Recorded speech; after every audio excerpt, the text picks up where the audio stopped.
Hello everyone, welcome to our channel Technical Academy. In this presentation, we are going to study about working of the PN junction diode under the unbiased condition or unbiased or under zero biased condition.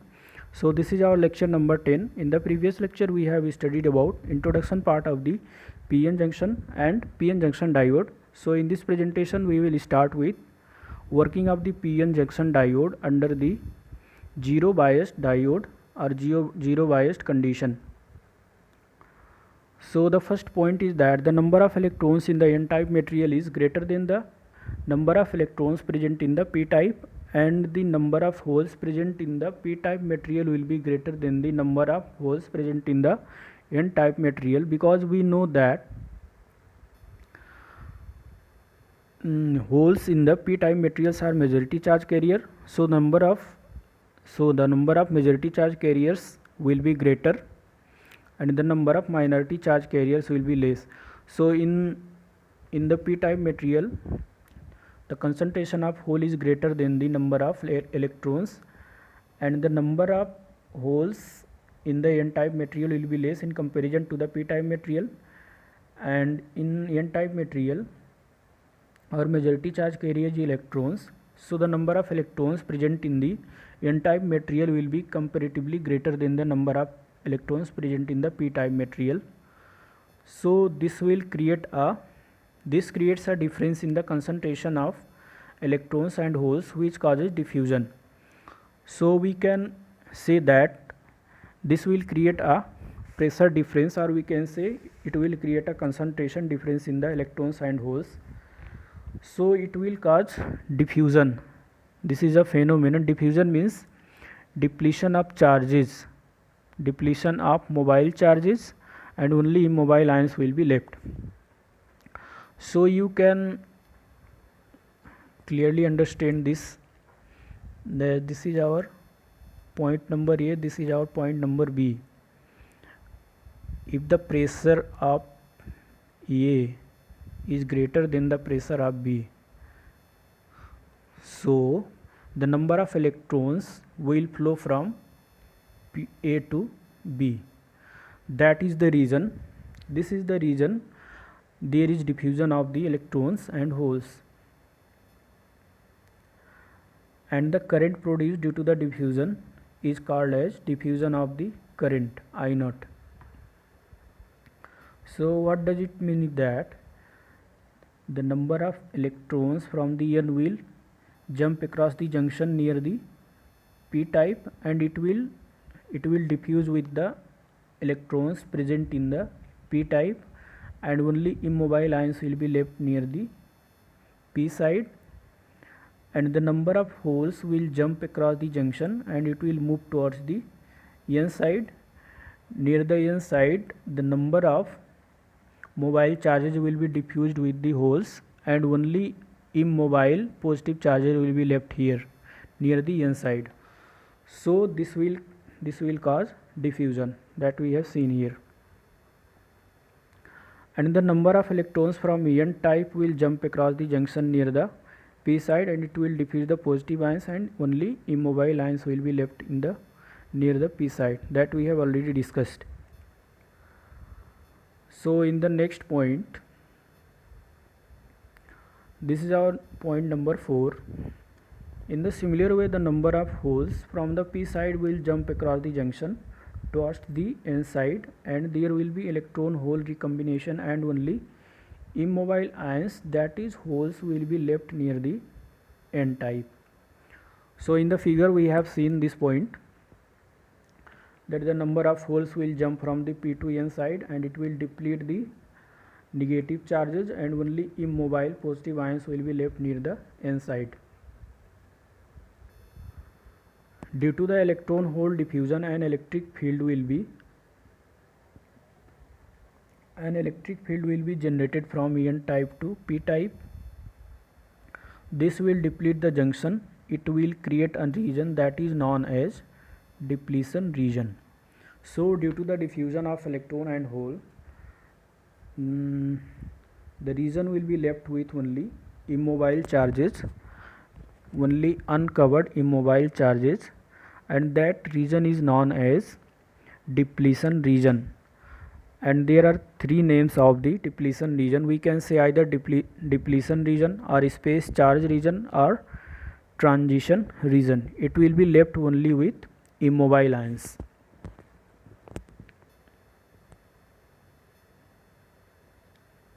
So this is our equation, mathematical equation for the maximum electric field that is generated across the region.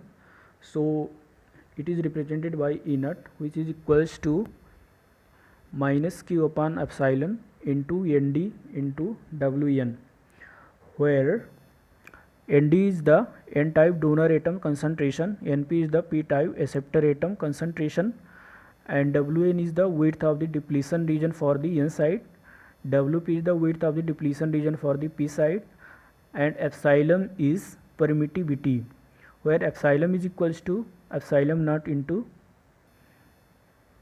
epsilon r, that is epsilon naught is equals to permittivity of free space, that will be equals to 1, and relative that is epsilon r is relative permittivity. Here E naught means maximum electric field at the depletion region, and q is charge.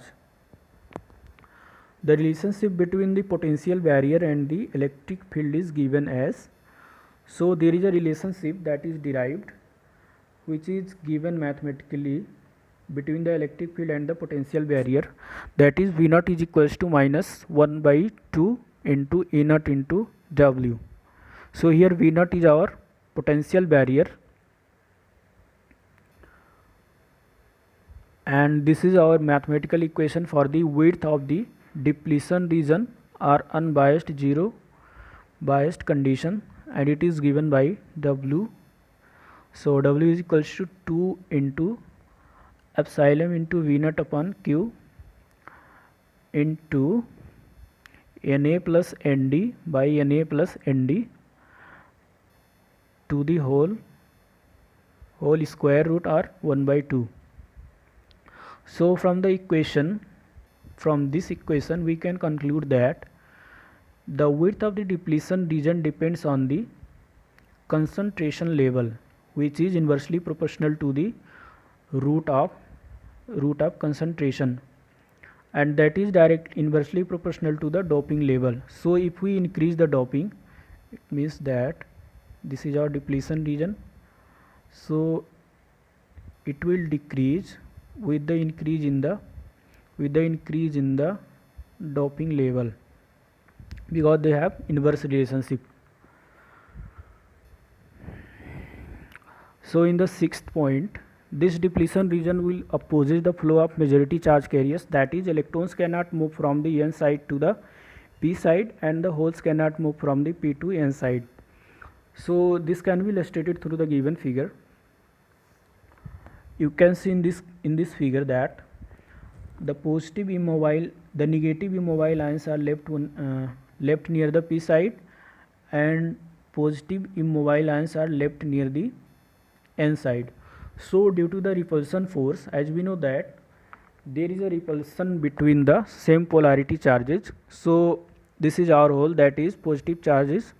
If it will jump across the junction, and if it will try to cross the junction, then some positive charges near the immobile positive charges are concentrated near the n side, so they will repel this, and if electrons from the n type will try to jump across the junction, then then the negatively charged immobiles ion present near the p type will repel that electrons. Hence the majority charge carriers cannot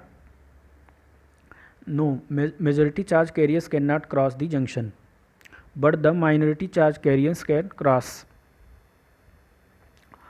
So on the other hand, it allows only the minority charge carriers to flow across the junction. This creates a barrier potential to cross the junction, which is called the potential barrier.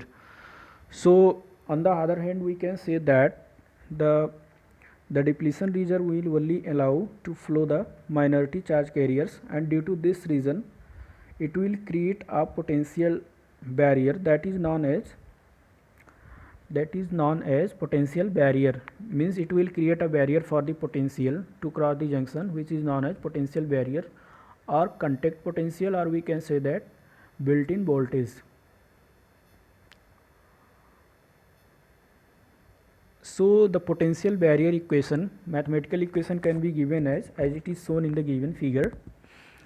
So this is our formula. Here V built-in means potential barrier, which is equals to Kt upon Q, and this is our natural logarithmic ln into ln log of Na into Nd upon Ni square, where V built-in is equals to built-in potential in the volts, Nd is the n-type donor atom concentrations, and Na is p-type acceptor atom concentrations, N is concentration of the electrons, Kt upon Q is the thermal voltage. There is one formula here, Vt is equals to, Vt means thermal voltage, which is equals to Kt upon Q, and T is temperature in the Kelvin, Q is the charges in the coulombs.